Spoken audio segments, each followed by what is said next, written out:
Hello everybody, welcome back to Vinyl Junkie Record Shop. My name is Mike, and today I'm going to do a video that's been long in the making for a while now. I'm kind of late to the party on this one, but I never did get a chance to wrap up my 10 favorite non-metal albums from 2021. Most of them are probably fall into the rock and roll, hard rock category, some not. But being mostly a metalhead, most of my top picks are all, metal. And I do have some records throughout the year that I really enjoy that are not heavy metal. Some close, but not exactly. You might hear the clickety clack of Jack in the background. It's my dog and his little hooves on the hardwood floor. Pardon that, please. But anyway, let's get going and let me show you 10 my favorite 10 albums that I collected over the year that were not metal. I'm going to start with number 10. This one is from, I believe they're from New Orleans. And you just got to love the name of this, Dumpsta Funk. And the album is Where Do We Go From Here? Dumpsta Funk is basically a product of Even and Ian Neville. Ivan Neville on vocals, Hammond organ, and Ian plays guitar. And they're kind of a hybrid of funk and rock, and a little bit of R&B in here. There's notable guest appearances on this album from Marcus King, who's an accomplished rock soul guitarist on his own. On the lead-off track, United Nations Stomp, and then the album closes with a song called Justice 2020, which features Charlie Tuna. I don't know who that is, but Trombone Shorty, who is an accomplished jazz and kind of soul jazz rock musician. So this is a really good collection of funk. I'm a big funk fan, so I like this one very much. That's Dumpsta Funk. Coming in at number 9, listen to this one early on in the year on one of my streaming services, and I really liked it. It's on Sub Pop Records. This is a band out of England, and this is TV Priest with the album Uppers. Really kind of hard to describe the sound of this band. They do have a driving, hard rock, rhythmic kind of sound, but they do have they've got kind of a, not new wave, that's certainly too 80s, and not electronic, but they've got kind of a slightly alternative sound to them. But I really like the vocal delivery of, who's the vocalist on here? I don't know the names of the guys, but the singer has a vocal delivery that really resonated with me, and the songs are interesting. Really like the lead-off track, The Big Curve. Check that out on YouTube. I'm pretty sure there's a video for it. But I really liked it. Okay, number 8.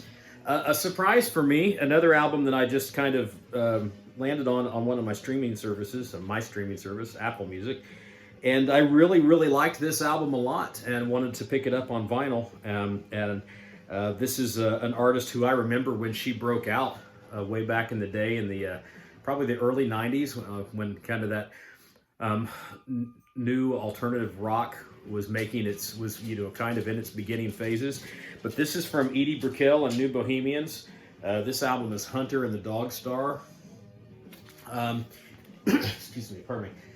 Not real familiar with her cast of characters that recorded her albums, but I did know from reading the liner notes that the New Bohemians band here is predominantly from the original band that made their debut back in the day.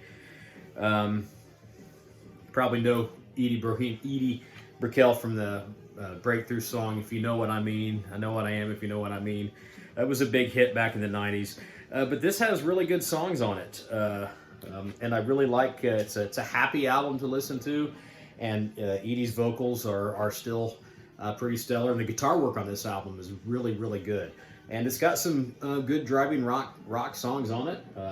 It's kind of what you'd expect from a band whose beginnings originate in that 90s alternative style. But it was a real surprise, and I really like this album a lot. Another kind of, I guess you could call it an alt-rock album. This one was one of the first albums to come out this year, and Another surprise that I was brought to my attention from Apple Music. This is, I believe they're from Austin. I know Texas. I want to say Austin, Texas. Lucero. And the album is When You Found Me. Really neat album cover art is one of the first things that kind of grabbed me about it. But they have sort of a rootsy, bluesy, Texas Southern styled modern rock sound. And you know, this was my first experience with the band, and I very much enjoyed this record. Have You Lost Your Way, lead off track. Coffin Nails is a really good song. I'm sure there's a video out on YouTube for some songs from this album, so check them out if you're not familiar with them. Very much enjoyed this album a lot. Where are we at? 10, 9, 8, 7. Okay, at number 6. Another band that I was unfamiliar with. I'm not sure how long they've been around, but I listened to a couple of songs that were featured on Apple, and I really liked this. This is Sam Coffey and the Iron Lungs with the album Real One. Pretty neat name, I thought. This really channels the energy and style of classic Cheap Trick with a lot of the songs on here. Was the first thing that I really thought about who some of the bigger influences of this band might be. So what you're going to get is you're going to get that kind of pop rock, sugary anthem-y chorus kind of sounding songs with driving rock guitars, very much like what Cheap Trick was known for back in the day. And give this one a spin if you like that kind of classic rock sound. Sam Coffey and the Iron Lungs. All right, another band that was new to me this year, one that I listened to and really enjoyed again. You can maybe hear them. This is the album that's playing in the background. But this is the Psychedelic Porn Crumpets, and the album is Shiga, the Sunlight Mound. What you get with this band is kind of a hodgepodge of a lot of things I like. You get a little punk sound, you get a little psychedelic rock, you get a little hard rock, you get a little funk. You get a little kind of pop sheen, but a very unique sounding band.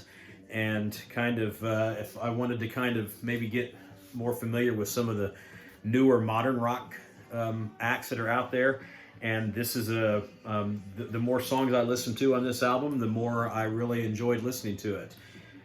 So I finally got around to picking this up. It was kind of took a while to get this one on vinyl because I think of the vinyl shortage that we all experienced throughout the year, but finally was able to get it. And again, Psychedelic Porn Crumpets. What a name, right? So that came in at number 5. Really like this album a lot. At number 4, this could have been included with the the metal albums, but I don't think this was really metal sounding. This had more of a classic rock sound for this guy. This artist can, I mean, he's rock, he's metal, he's hard rock, he's pop, he's done disco, he's experimented with all kinds of sounds throughout his career, but he's pretty synonymous with hard rock and metal. But it's Detroit Stories from Alice Cooper, double album. This album is less metallic, but kind of harkens back to his early days as a Detroit garage rocker, and he enlists the help of some of the original band members from his Alice Cooper band that appear on some of these songs. So you don't have the current version of his touring band, which is, I think, more metal sounding, and the album that's due out from them is probably going to be more in the metallic category. But this is a really good throwback to the hard rock sounds of the 70s, and it's got some really great songs on it. It was produced by Bob Ezrin, so it's got that kind of bombastic production to it. But some really good songs on here. Rock and Roll, Go Man Go, Social Debris was one I really liked. $1,000 High Heel Shoes, Hail Mary. Really good album. So check out Alice Cooper, Detroit Stories. 4. Coming in at number 3, this again, it could have been included with metal, but this is it had more of a blues and hard rock, traditional hard rock and roll sound to it. But I really enjoyed this album. And this was the debut album from the duo Adrian Smith and Richie Kotzen. Smith-Kotzen. Great album.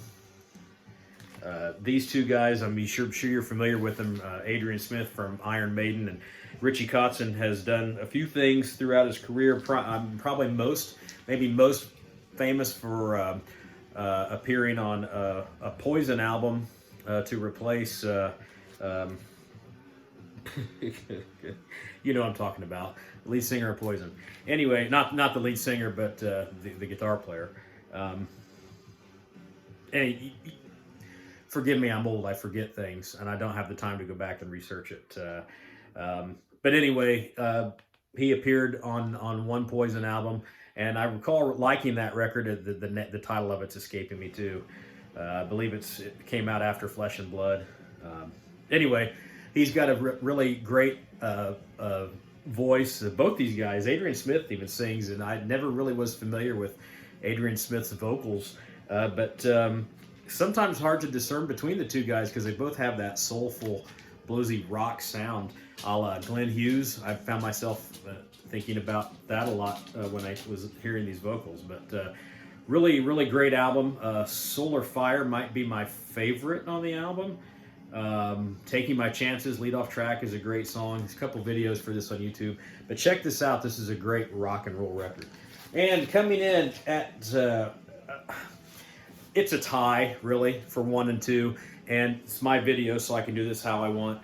But I kind of put these two albums, I put them together, and if I could combine them into one double album, I would do that, and it would satisfy everything that I would have expected from both of these albums. And it's you know, my favorite rock band of all time is Styx, and I'm very happy that they are still making new music into 2021. And these two albums are you know, embodiment of that spirit of the band and the creators of that music, who are all still creating music. And we're going to start with this Dennis DeYoung, who is the founding, probably, you know, one of the co-founders and classic vocalist of Styx. This is 26 East Volume 2. It's a kind of he put out Volume 1 a couple years ago. I liked it, but it didn't hit me as much as this album. This album was just fantastic. It's got a great throwback sound to classic late 70s era Styx. And his vocals are absolutely amazing, even at approaching age 80. Just a great album all the way around. Hello, Goodbye, Land of the Living, The Last Guitar Hero, which has a special guest appearance from Tom Morello. There's No Turning Back Time, Saint Quarantine, great song. The Isle of Misanthrope, which there's a video for that. Very, very classic sounding album, and it really, really brings back that feeling and memories from the classic Styx sound. And then that leaves the album by the band Styx with Crash of the Crown. First thing you'll notice is this fantastic album art. And what an amazing album this is. Tommy Shaw and is now pretty much the leader of this gang. But the band that is Styx today just put out an amazing record, and Tommy wrote some great songs. The only I think negative thing about this album is there's way less James Young than I would like. His voice might be shot at his age. His guitar playing is, you can still hear it on the album, but Will Ivankovich is kind of now Tommy's main partner in crime. He's listed as a co-producer, and he wrote one song from the album. I'm not forgetting what it was, but oddly enough, the one Will Ivankovich song was my least favorite on the album.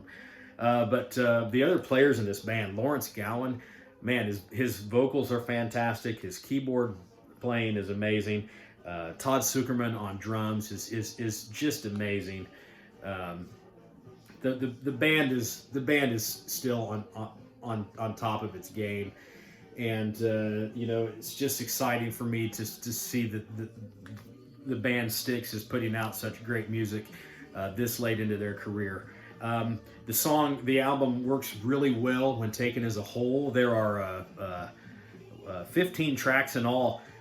Each track, I think the longest track by itself doesn't even surpass the 4.5 minute mark.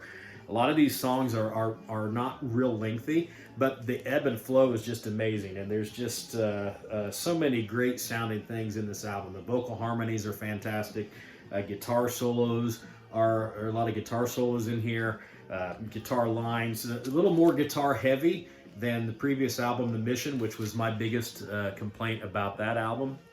But when taken as a whole, it's really amazing. And what I like to do is, I really, you know, I did a video on comparing and contrasting these two, and really what I think is each of these albums is what the band would really sound like without the other element. Like you know, this Crash of the Crown is very progressive and modern sounding, but it sounds like Tommy Shaw trying to write classic Styx album without the help of Dennis DeYoung, where 26 East Volume 2 kind of reminds me of, you have Dennis DeYoung writing a Styx album, trying to capture the energy and excitement of old 70s sounding Styx without the assistance of Tommy Shaw, who brought kind of that more distinct kind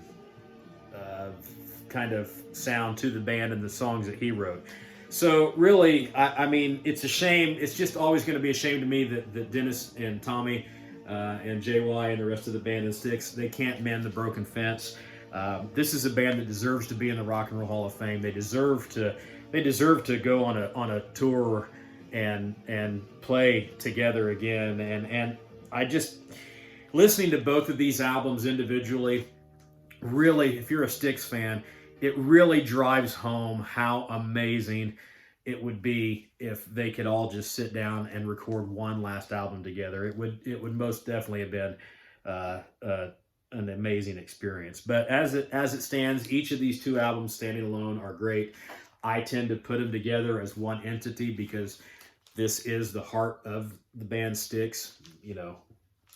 And you know, we can debate that all we want, but I love these two albums as a whole together. I think that they were two of the best albums of 2021, and that's it. Those are my non-metal album, my top 10. I really wanted to showcase the Crash of the Crown, which, I mean, that's appeared on as number one on a lot of channels I've seen out here. Even some real metalheads like me think that that's the best release of the year. And it's right up there. It's right up there with everything I showed in my metal videos.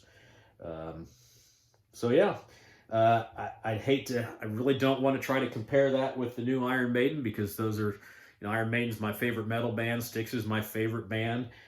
So I mean, to kind of take the coward's way out, I would maybe award them co albums of the year across all genres. But yeah, if you like progressive rock at all, you'll probably, if you like a more modern sound, you'll probably prefer Crash of the Crown over the Dennis DeYoung album. But if you're a Styx fan like me, I'm sure you just absolutely couldn't get enough of both of those records. So let me know in the comments what you think about that list, if you're familiar with any of these bands. If you weren't, but you know, my video piqued your interest and you checked a couple of them out, let me know what you think of that. Let me know what some of your favorite non-metal albums were, or some of your favorite rock albums. And I'd like to get a little conversation going. If you're new to my channel, hit the like and subscribe, and check out some of my other videos. And I thank you for stopping by the shop, and I'll catch you later.